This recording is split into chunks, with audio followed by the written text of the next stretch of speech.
Locked On Bengals, your daily Cincinnati Bengals podcast. Part of the Locked On Podcast Network, your team every day.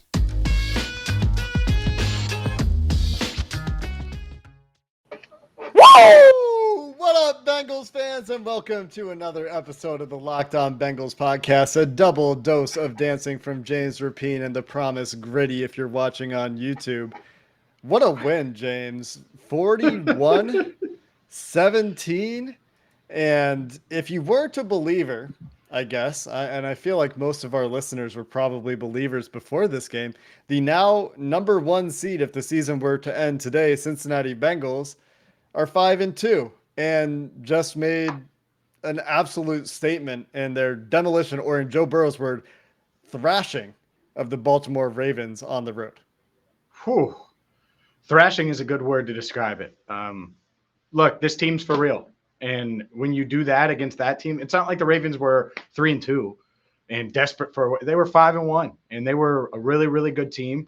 And the Bengals outcoached them, outplayed them, and really took it to them. And this offense, to me, we've seen the defense, and it has done what we saw on Sunday every single week this year, it seems like. But this offense, the fact that they scored the first team on 6 of their final 7 drives, they were just moving the ball, responding. When the Ravens scored to go up 17-13, and then the Bengals instantly scored and matched it, I was like, oh, it's shootout time. But the Bengals defense, too good for a shootout. And they said, no, baby, no shootout time. So, huge win, the biggest win of the Zach Taylor era. It was so damn big that Jake Lisco did the gritty. And neither of us did it well, but it doesn't matter. You know why? Because they won. And man, oh man, it was a lot of fun. In the best part, Jake, when you're at M&T Bank Stadium and it's silent.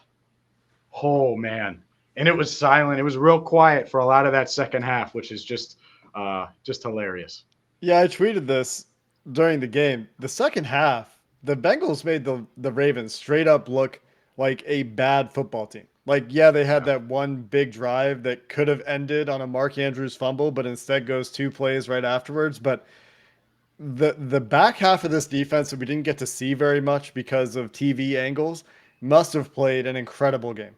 A couple Mark Andrews targets, a couple Rashad Bateman getting loose on crossers in the second level of the zone where the Bengals were trying to keep Lamar Jackson in front of them. That aside, Lamar constantly was forced to hold the ball, and the defensive line did an incredible job of capitalizing on that.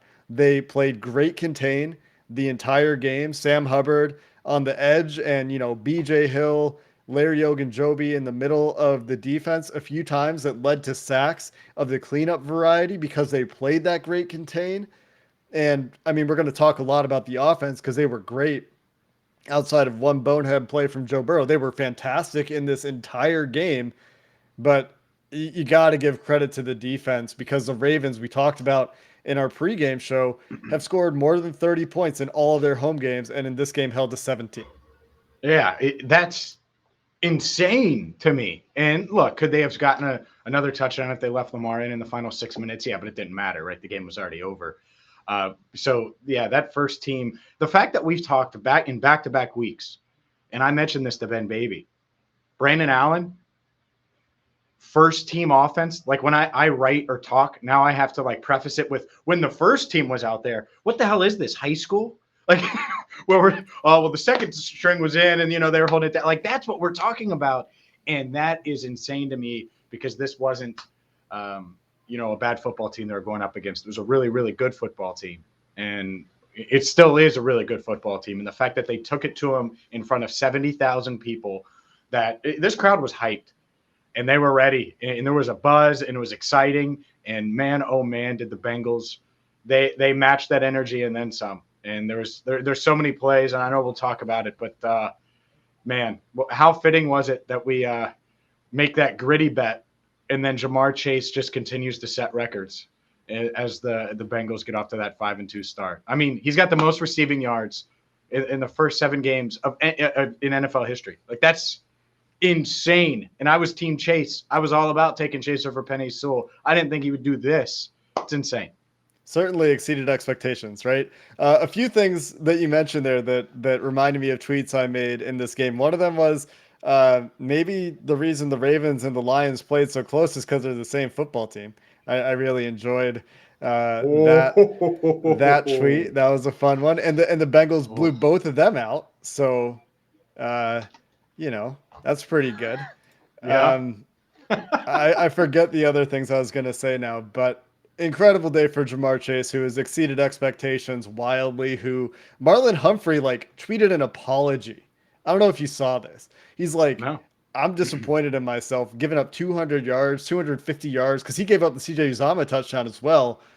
And the Ravens got punished for sticking to their plan on defense. And we'll talk about this more, I'm sure, with Mike and Bengal Sands in our film review, but they stayed trying to blitz, trying to play man outside, and Joe Burrow's Yep. eaten that stuff alive all year. And once he settled in, the second half, I mean, just absolutely clinical. And against the Ravens defense that had Justin Herbert last week, trying to find, which way's up. So really good stuff there from Joe Burrow, who even in the first half when the Ravens were getting pressure because they got more pressure early than later, second half, offensive line, Joe Burrow cleaned it up. Burrow looked comfortable. He was ready for it and continued to do what he's done all year, which is kill you when you blitz him and kill you when you play man. And the Ravens didn't look at the Lions game, didn't look at the Packers game and sit there and play too high and try to make Joe Burrow be patient. And as a result, Joe Burrow's average depth of target over 10 yards was helped by his receivers, certainly, but just gashed the Ravens in the second half as they tried to do what they do, and Joe Burrow did it better. 416 yards, career high. He's pushing the ball down the field. Man, I loved his game today in what he did, and he missed some throws. And it wasn't perfect. It wasn't perfect from T, but it's going to be ugly sometimes, or uglier than you want it to be in these division games. And they got past the ugliness and were able to get through it, like you said. Because after that first drive, they moved the ball some, punt at the 39, which I hate. But I know. I'm not trying to be negative though. And the Ravens did it twice too, which is the crazy part. They have Justin Tucker. They punt twice. Yeah, I have no idea what the hell they were thinking. But he was getting hit and he was moving around well, and I thought that was a good sign. So we should probably talk a little bit more about number 9, and we can do that coming up next. But look, you want to watch the best TV. You want to watch, your favorite shows, whether it's, on your phone, whether it's another Bengals win live, whether it's Monday Night Football and that Manning cast, right? And you can do all of it with DirecTV Stream. It brings your live TV and your on-demand favorites together in one place like never before. So instead of having a login for this, you stream for this, something on your phone, you can bring it all together. And DirecTV Stream, it is the best option. So no more juggling remotes, no more looking for logins or begging for logins. You can get it all together with DirecTV Stream. Learn more at directv.com. That's directv.com. Compatible device required. Content varies by package. So let's go offense, right? Before we go defense, as we'll go side of the ball for the rest of the show here, go offense and defense, because as you mentioned, it was kind of a tale of two halves again in some ways, like a little bit slow to start. They did score first again, and they scored 13 first half points, and the battle of halftime, in and out of the half, went slightly in the Ravens' favor as the Ravens took their only lead of the game, I believe, coming out of halftime. They went up 17 to 13 briefly. The Ravens scored 14 points in and out of halftime. The Bengals scored 10, and they remained really good in that area. But it was a kind of tough start to the game. It looked like the Ravens were going to be getting pressure all day. Jonah Williams could not block Justin Houston for his life. And I think he settled down a little bit later in the game. But even in that madness, what I mentioned in the first segment, James, is Joe Burrow, to me, looked like he was handling the pressure pretty well. I mean, in stark contrast to last year against Baltimore, like he missed some throws because he was hurried a little bit at times. But he had the right idea. He was moving well in the pocket, making the right reads. And that was really encouraging. So later in the game, when he started getting better protection, and credit the coaching staff, keeping two guys in the backfield, helping block, and not just stubbornly going empty, right? Stubbornly going, to their play action game that wasn't working at times. He was just clinical once he had that protection in the second half.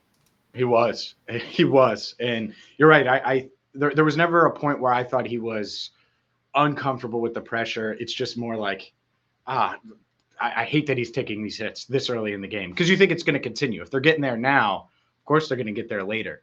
But the Bengals did a good job and adjusted. And, the offensive line deserves credit too, because you look at what they did in the ground, that Joe Mixon with a great cut for that 21-yard touchdown. Obviously, P. Ryan just puts the game was already done, but completely puts the game away with his run. And, that's the offensive line opening up for him and beating up a team that was clearly down on themselves at that stage of the game.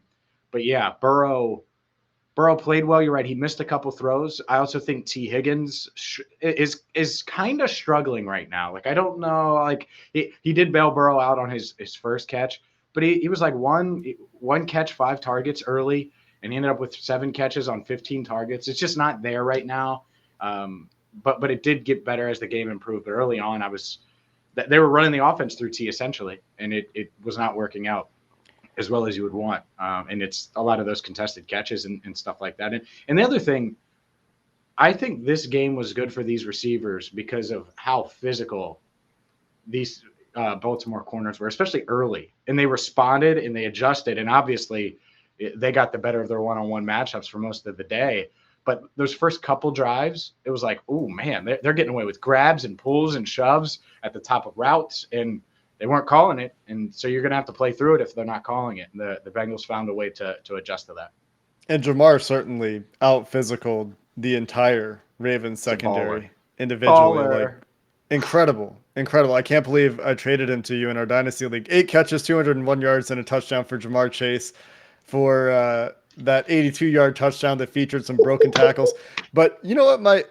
That was probably the best play, right? But my favorite play of this game was going into halftime. They run him on a simple in route, 10-yard in, catches the ball around like the 33-yard line by the numbers on the left side of the field, and just is shot out of a cannon across the field, making angles wrong and beating the entire Baltimore defense to the right sideline at like the 22 or something. He got 13 yards after the catch, running all the way across the field, getting out of bounds and stopping the clock when the Bengals had no timeouts left because they had to use it. Because, credit the Ravens fans, I guess, the Bengals did appear to have a tough time with the crowd noise in the first half. And so the Bengals had to use their timeouts, and Jamar Chase, incredible athletic play, incredible heads-up play, and incredible technical play to defeat the press. He showed the entire package on that play, which is why it was one of my, if not my favorite, Jamar Chase play of this game. He got them that field goal. He had 3 receptions. He only had 1 reception in the first half going into that drive. He woke up. 3 receptions on that drive, including the 26-yarder that you mentioned. And man, I'm sure it looks good on TV. Well, and I saw it. I saw the replay. It looks good on TV. When you watch him just catches it and he's like, oh, I'm going to outrun everybody. And I'm just going to accelerate. And it looked like he was just gliding. Like he was at like 1.25 speed or something, and everybody else was at 1. And he gets like, what are the Baltimore Ravens thinking? Don't let him get out of bounds. Well, they didn't let him. He made sure he got out of bounds, and he hurdles a guy and just, it was such a, you're right. Like that's, the 82-yarder is probably more impressive, but that one's right there. And he's just such a game breaker. And if he's doing it against Marlon Humphrey, who isn't he going to be able to do it against? And that's awesome, because that's another checked box for Zach Taylor, for all this. They checked a lot of boxes today, but Jamar Chase has never faced a Marlon Humphrey type, right? Didn't flinch, didn't do anything, just goes out there and puts up a 200 spot. I mean, he's a baller. And think about it like that, Jake. Like, and I know a lot of it came on the 82-yarder. But he had, I think, 7 yards, 28 minutes into the game. And so then, that 1 reception. So then the final, or then the next 26 minutes, because they pulled the starters, and probably even less than that because I don't think he had a catch on that final drive after he the weird fumble play where he caught it and downfield on the back shoulder. Like he did all of his damage in like a 15-minute, 20-minute game time span, and that's just a lot of yards. It's a lot of yak for Mr. Chase.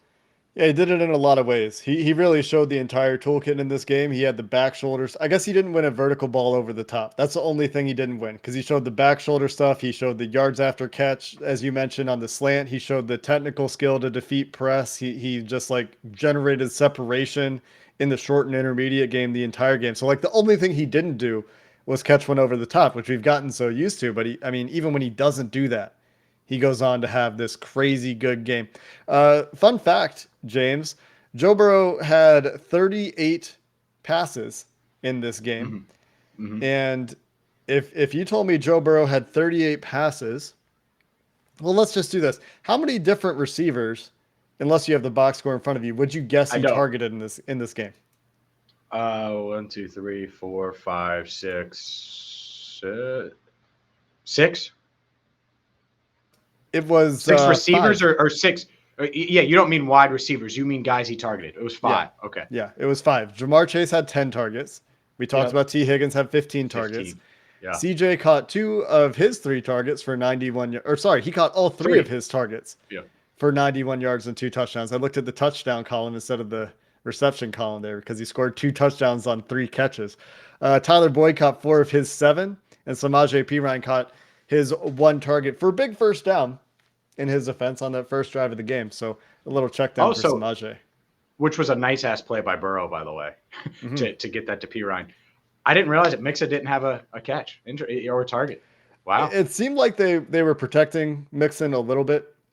I think maybe the ankle not 100%. 2-minute drive, for example, Samaje Perine the entire drive. A lot of passing downs in this game. I would have to go back and verify, but a lot of passing downs in this game. They put Samaje Perine out there, and so I think that they might have just been protecting Mixon a little bit. Yeah, sorry to cut you off. I think Chris Evans, too. I think that hamstring must have been bothered because we didn't really see him. Yep. So it had to have been the hamstring.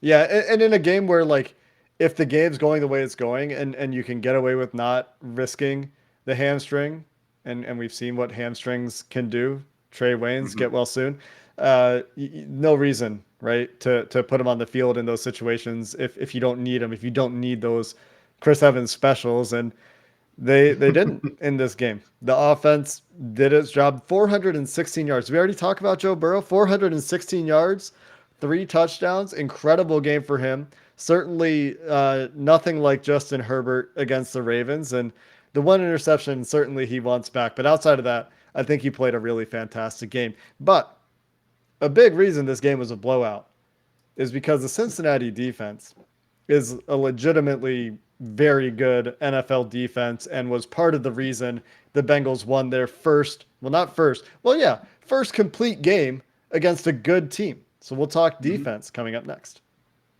But first, I got to talk to you about Getupside. Whether you're driving from Baltimore all the way back to Cincinnati while you're listening to Locked On Bengals, or maybe you're just driving into work on Monday morning of Victory Monday, wherever, you got to fuel up. And when you do, use Getupside to save money every time you fill up your gas tank. And right now, when you download the app, and you could use the App Store or Google Play if you have Android, all you got to do is download Getupside, use promo code TOUCHDOWN.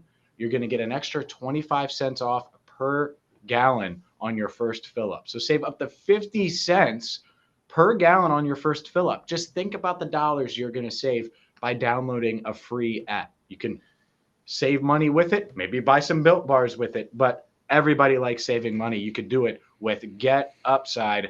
Again, promo code TOUCHDOWN to get up to 50 cents off per gallon on your first fill up. And of course, Built Bars are James and my favorite protein bar. That is the snack of choice. James is going to find his, I assume, his game day snack. And if you haven't tried one, there it is. You're missing out. It's a protein bar that tastes like a candy bar. We say it all the time. They recently sent us a care package, got a new flavor in there, blueberry muffin, that like actually tastes like a blueberry muffin on the inside, which is hard to imagine in a protein bar. It's not going to be hard for you to choke down. You know, everybody I guess not everybody. Most people like blueberry muffins. And if you don't, they have other flavors. And you're going to like their other flavors too, whether it's the coconut almond, the mint brownie. The coconut brownie chunk is my personal favorite. And they all, as James loves to point out, have the perfect macros for you. High in protein, low in carbs, low in sugar, low calorie, low fat, covered in 100% real chocolate. Go to built.com, use promo code LOCK15. You'll save 15% off your order. Again, that's promo code LOCK15 for 15% off at built.com. Well, James, let's talk defense. The Ravens don't have running backs, and they're down some offensive linemen in this game, for sure. Patrick McCarry, their right tackle, goes out for injury. They're missing their starting center. Obviously, Ronnie Stanley's on the IR, likely done for the season. But in the first half, non-Lamar Jackson runs for the Baltimore Ravens, they had 7 of them. They averaged 0.0 yards per carry on their 7 running back carries in the first half. They finished the game with 12 running back carries for 27 yards, and some of that came when the game was over, and so garbage time stuff. The run defense put on a clinic. Lamar Jackson got his, 12 carries, 88 yards, but I think the Bengals even did a pretty good job against Lamar, and I talked about this at the top of the show. Great coverage in the back half, I assume, unless Lamar just wasn't seeing open guys, and that probably happened a couple of times.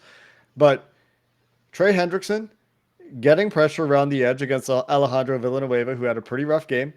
And the rest of that defensive line did a great job of containing Lamar. And this is so hard to do. And there's a couple plays. BJ Hill on one play shows him the gap that Lamar wants. Lamar has to try to bounce it outside. Sam Hubbard's there to clean it up. Sam Hubbard on another play sets the edge that Lamar's trying to escape out of. Trey Hendrickson gets a sack coming from the other end. And that kind of team defense really did a great job of containing the parts of Lamar that are special. And so credit Lou Anarumo, credit his defense that he brought in, because they are living up to the price tag and the lofty expectations that this team had internally. Yeah, they are. They've exceeded my expectations all season, all year, what I had of them and my view of them going into it. And today was their best performance of the year, I think. I mean, Lamar Jackson is such a weapon, and I get it. Le'Veon Bell is done. Devonta Freeman's done. They were without Latavius Murray, so they didn't really have a running back threat. But the way Jackson stresses you as a defense, and then you have guys like Hollywood Brown that are just streaking downfield, Mark Andrews, who they threw multiple different looks at to try to contain him.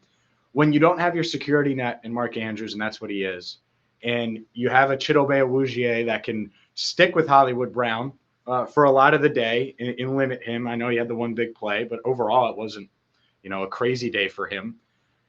You're in a good spot, but still Lamar can beat you. And they were just, you're right, it has to be a total complete effort if you're going to slow him down. And they've never been able to do it, ever. And not when he's healthy. Last year, they got blown out, and it was really because the offense was bad and what they were doing with the turnovers and stuff. But Lamar is just this dynamic athlete, and something that they haven't been able to contain. He's 5-0 against them, or was 5-0. Now he's 5-1. And credit Lou Anarumo. I was wrong. I mean, that's the thing, is like, you take the victory lap right earlier on Chase. I was critical of Lou Anarumo. I was critical of Zach Taylor. Well, they're 5-2. And I'm not saying you throw them a parade for being 5-2, but clearly the message to the guys last year and the year before, they just didn't have the guys that they thought, or that they could win with, for whatever the reason is. And they certainly have them now. I mean, this defense, do you think it's a top 10 unit? Playing like it to me. Yeah, easily.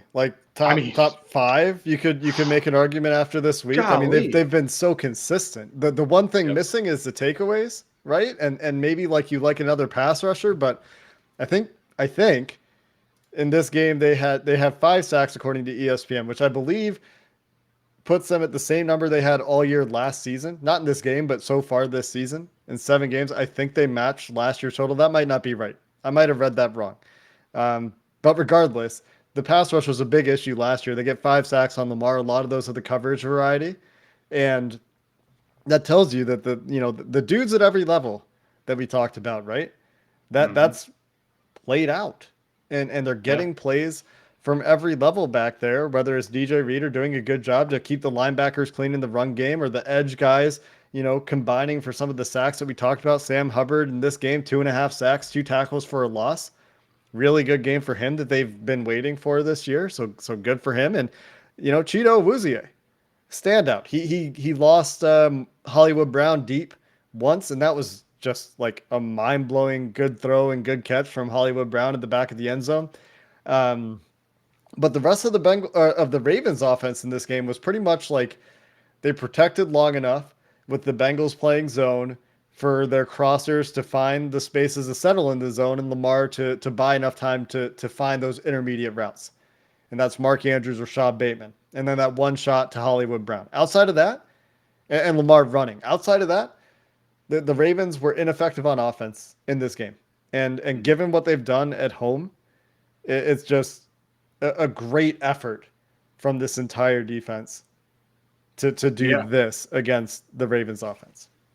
For sure. It is. And man, Sam Hubbard is, that was a huge game from him. And Trey Hendrickson after the game said, look, people need to put respect on his name as an edge rusher.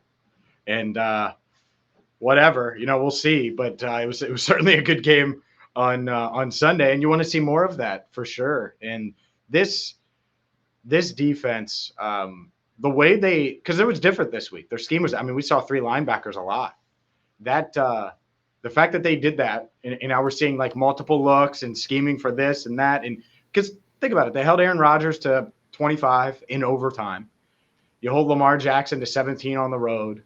You shut down the Steelers. You hold them to 10 points. They've done it against some quality opponents, and I get it. Ben is done in Pittsburgh, but they still had some good skill players there that were game changers, and they're a really quality unit with no superstars.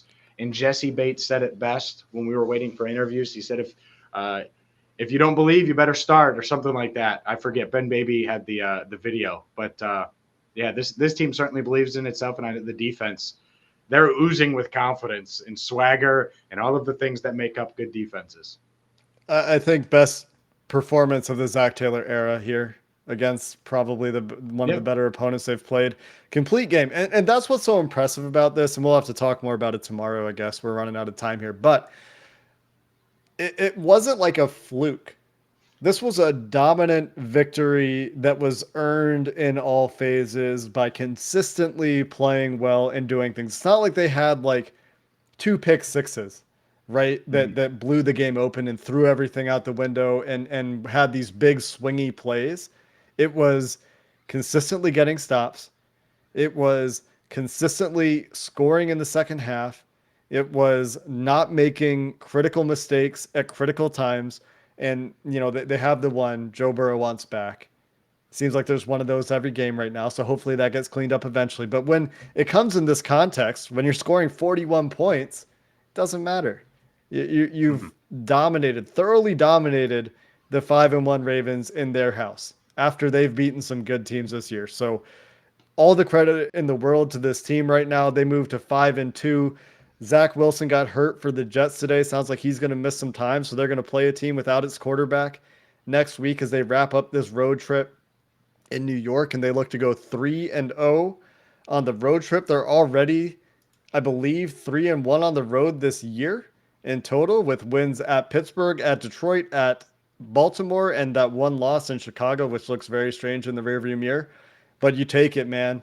7 games, 5-2, great chance to get to 6-2 and maintain their position at the top of the AFC, where they currently, technically, control their own destiny. They went out. I believe that makes them the 1 seed in the AFC. We'll see if that happens. We'll talk about this game a little bit more tomorrow.